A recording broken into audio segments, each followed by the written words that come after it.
Hello विद्यार्थियों, आप लोगों को मुन्नीलाल रामविलास इंटर कॉलेज संठी की तरफ से दो वीडियो त्रिकोणमितीय अनुपात पर उसके बेसिक फार्मूलों से संबंधित आप लोगों को दिया जा चुका है। आइए पिछले वीडियो में उठाए गए एक सवाल जो अधूरा रह गया था उसको आगे बढ़ाते हैं। व्हाइट बोर्ड पर यहाँ क्वेश्चन लिखा गया है कि यदि एक त्रिभुज ABC में AB बराबर BC तथा कोण B बराबर 90 अंश तो निम्नलिखित के मान ज्ञात कीजिए। प्यारे विद्यार्थियों, ध्यान देंगे, एक फिगर बनाएंगे समकोण त्रिभुज ABC जिसमें कोण B 90 अंश का है और सब यह है कि भुजा AB और भुजा BC दोनों बराबर हैं। ऐसे त्रिभुज को समद्विबाहु समकोण त्रिभुज कहते हैं। ध्यान देंगे, इसका एक और नाम होगा समद्विबाहु समकोण त्रिभुज। समकोण त्रिभुज इस वजह से कि इसका एक कोण 90 अंश है और समद्विबाहु नाम इसलिए जुड़ गया कि इसकी दो भुजाएं आपस में बराबर हैं।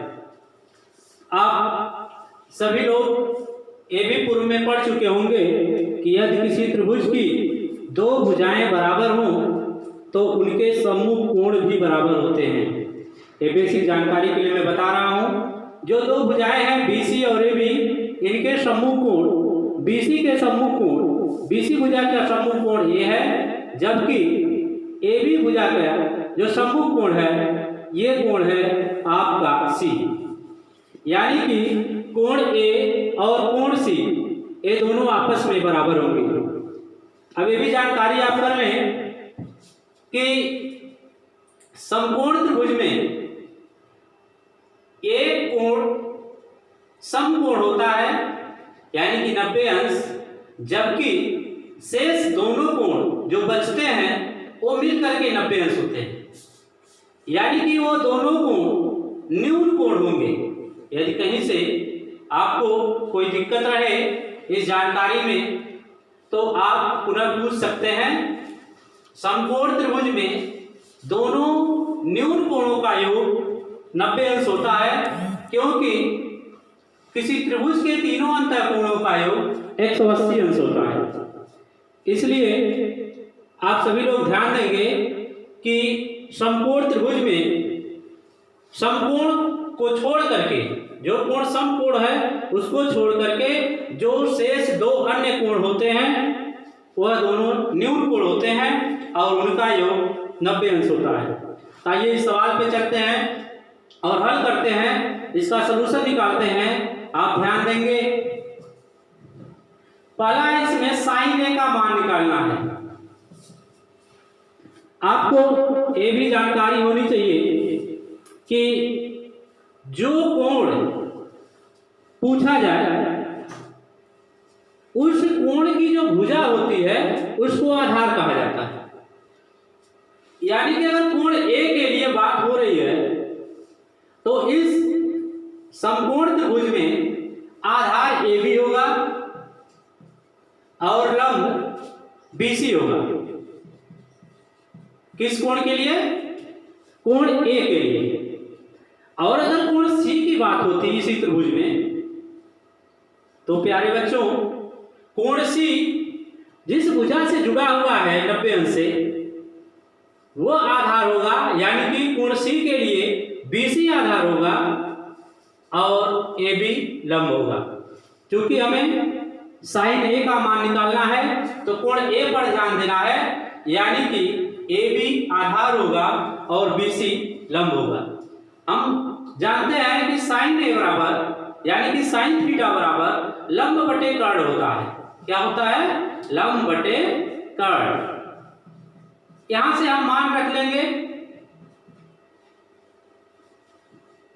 तो मान रखने के लिए हमें कर्ण की जरूरत पड़ेगी और कर्ण का मान यहां नहीं दिया है और न तो AB का मान आंकिक रूप में दिया है न तो BC का मान। ऐसी स्थिति में हम पाइथागोरस प्रमेय लगाएंगे और पाइथागोरस प्रमेय से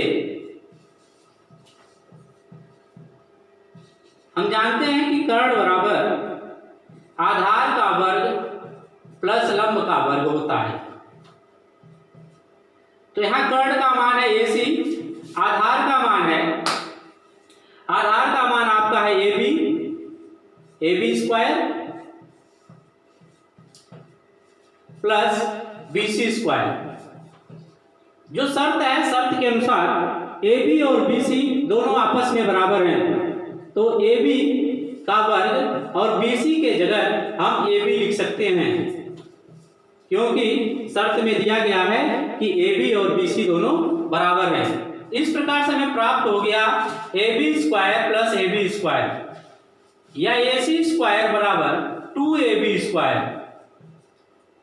और जब AC बराबर निकालेंगे, दोनों साइड में वर्गमूल निकालेंगे, तो AC स्क्वायर का वर्गमूल AC हो गया, AB स्क्वायर का वर्गमूल AB हो गया और 2 का वर्गमूल कर्णी में 2 हो गया।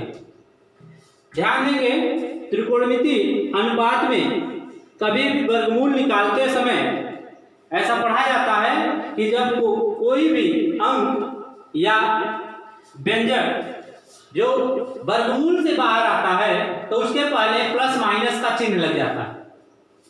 लेकिन यहाँ त्रिकोणमिति अनुपात में ऐसा नहीं करेंगे, यहाँ प्लस माइनस चिन्ह नहीं, केवल प्लस वाला चिन्ह ही आप लेते हैं। इस प्रकार से आपको कर्ण का मान भी मिल गया।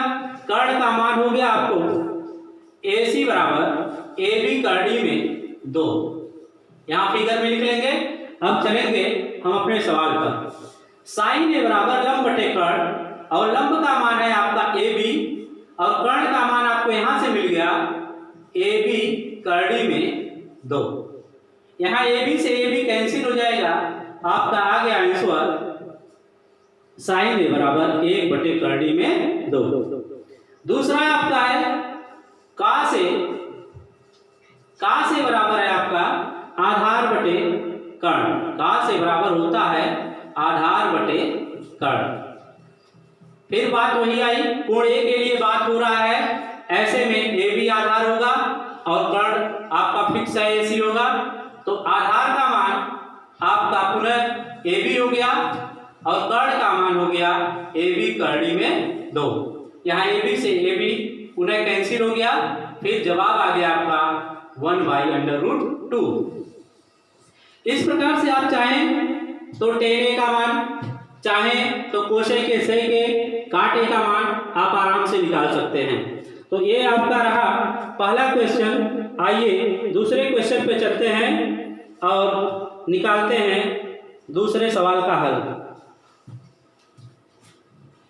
दूसरा क्वेश्चन है, आप लोग नोट कर लें।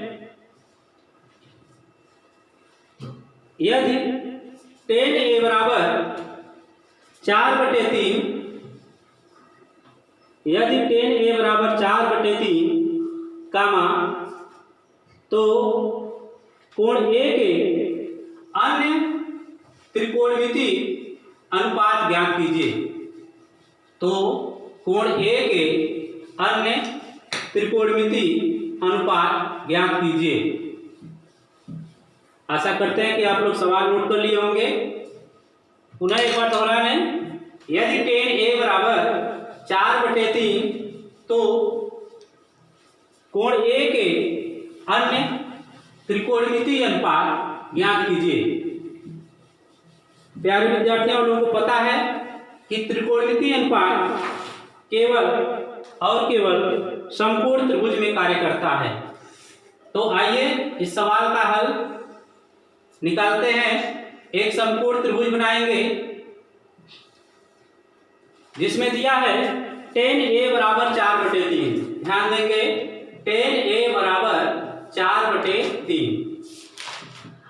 आप पढ़ चुके हैं कि tan समकोण त्रिभुज के लंब और आधार दोनों भुजाओं के अनुपात के बराबर होता है, यानी कि लंब बटे आधार। यहां से आपको मिल जाता है कि लंब के जगह 4 लिखा हुआ है और आधार के जगह 3 लिखा हुआ है। तो यहाँ सवाल में आप कोण ए के लिए आप लंब को 4 लिखेंगे और आधार को 3 लिखेंगे और इस त्रिभुज का नामकरण कर देंगे। आपका जो त्रिभुज है BCA और tan A का मान दिया है यहाँ 4/3।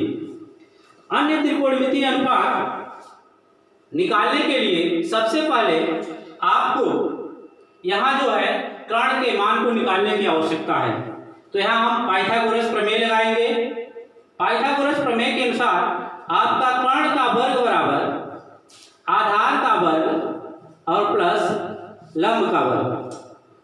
यहाँ आधार आपका AC है तो 3 का स्क्वायर प्लस BC है 4 का स्क्वायर यानी कि 9 + 16 = 25।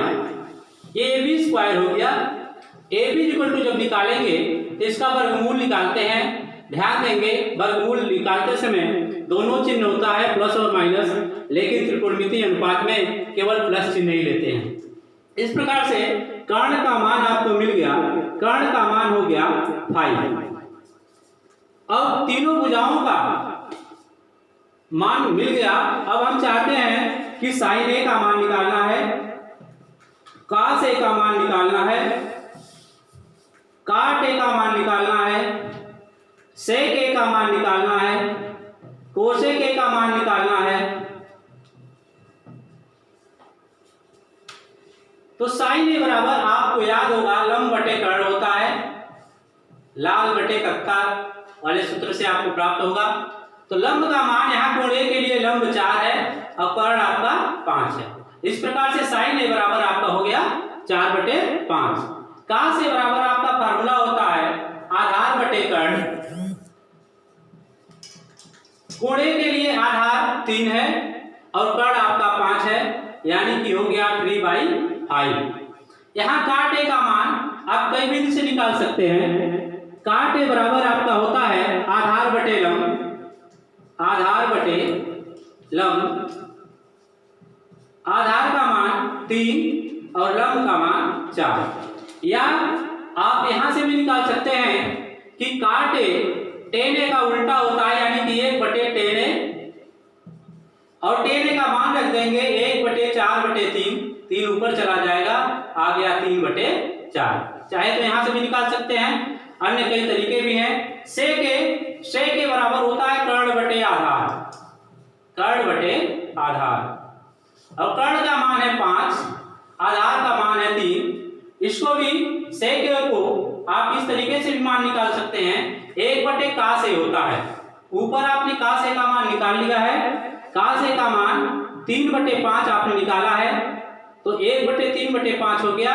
इस प्रकार से 5 ऊपर चला जाएगा, 3 नीचे रह जाएगा और हो जाएगा 5/3। cosec A का मान निकालेंगे आप, कर्ण बटे लंब होता है, कर्ण बटे लंब होता है और कर्ण बटे लंब, कर्ण का मान 5 है और लंब का मान 4 है। इस प्रकार से आपको प्राप्त हो गया 5/4। या दूसरे रूप में आप cosec A का मान निकाल सकते हैं। cosec A बराबर होता है 1/sin A यानी कि 1/sin A। sin A का मान आपने ऊपर निकाला है 4/5। ये उल्टा हो जाएगा, 5 ऊपर चला जाएगा, 4 नीचे यानी कि हो गया 5/4। और भी तरीके हैं, जैसे sin A cos A में आपका एक फार्मूला होता है, उसको भी देख लीजिए। जैसा जानते हैं आप sin square A plus cos square A बराबर 1 होता है। आप चाहें तो यहां से भी निकाल सकते हैं, किसी एक का मान रख के दूसरा मान आराम से निकाल सकते हैं। आप tan और sec में संबंध होता है, अगर किसी एक का मान पता हो तो उसमें भी रख के आप दूसरे का मान निकाल सकते हैं। आपको पिछले वीडियो में cosec A और cot A में संबंध बताया गया है, इनका भी संबंध होता है cosec स्क्वायर A बराबर 1 + cot स्क्वायर A। उसमें भी रख के यदि cosec का मान रखेंगे तो cot का मान आ जाएगा और cot का मान रखेंगे तो cosec का मान आ जाएगा। इस प्रकार से आप लोग इस वीडियो को ध्यान से देखें और समझें और उस पे तमाम प्रश्नों का हल निकालें। अगर आपको ये वीडियो पसंद आए तो निश्चित रूप से सब्सक्राइब अवश्य करें ताकि अगला वीडियो आपको समय से पहुंच जाए। बहुत बहुत धन्यवाद।